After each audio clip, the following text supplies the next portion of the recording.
मोर्शी तालुका के सैकड़ों सामाजिक वानिकी श्रमिकों ने अमरावती जिला कलेक्टर कार्यालय पर धावा बोलते हुए पिछले 6 महीनों से बकाया वेतन की मांग की। श्रमिकों का गुस्सा उफान पर था क्योंकि उन्हें लंबे समय से उनका मेहनताना नहीं मिला था।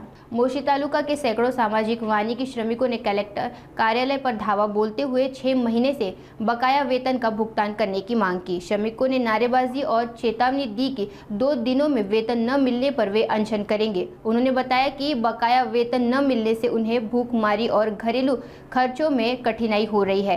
कलेक्टर कार्यालय के अधिकारियों ने मामले पर गौर करने की बात कही है। आज आम्ही कमीत कमी 200 ते 250 लोक इथं आलो आहे। जवळपास आमचे सामाजिक वनीकरणमध्ये आम्ही काम करतो आणि जवळपास आमचे 5 ते 6 महिन्यापासून पैसे लटकलेले आहे। त्यामुळे आमची होडीसुद्धा अंधारात गेली आहे। त्यामुळे आम्ही आता असं ठरवलं आहे या 2 दिवसात जर आमचे शासनाने पैसे दिले नाही तर आम्ही तिसऱ्या दिवशी इथं आंदोलनसुद्धा करणार आहे। आणि आमच्या गावात वायरमन फिरत आहे, ते वारंवार आम्हाला धवसा देत आहे। आम्ही त्यांना एकच सांगत आहे वारंवार की आमचे मजुरीचे पैसे आल्यावर आम्ही बिल भरतो, पण मजुरीचे पैसे काही येत नाही आहे।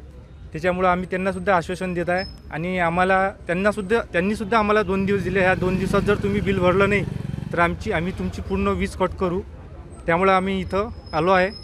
या 2 दिवसात जर आमचे पैसे आले नाही तर आम्ही इथे तिसऱ्या दिवशी आंदोलन करणार आहे। आम्ही पूर्ण मोर्शी तालुक्यातला मजूर वर्ग इथं आलो आहे।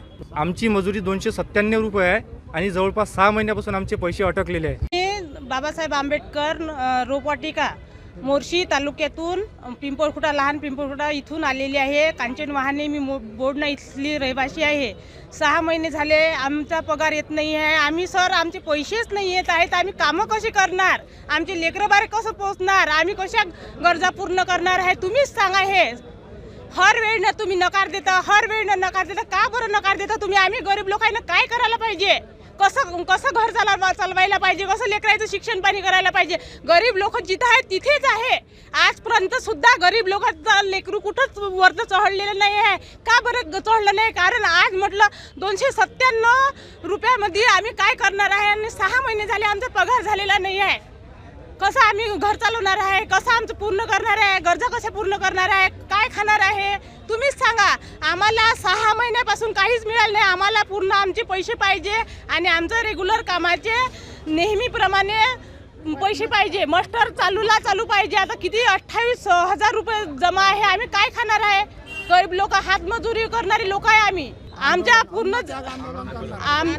जर गरजा पूर्ण झाल्या नाही तर आम्ही आंदोलन करू, आमरण उपोषण करू।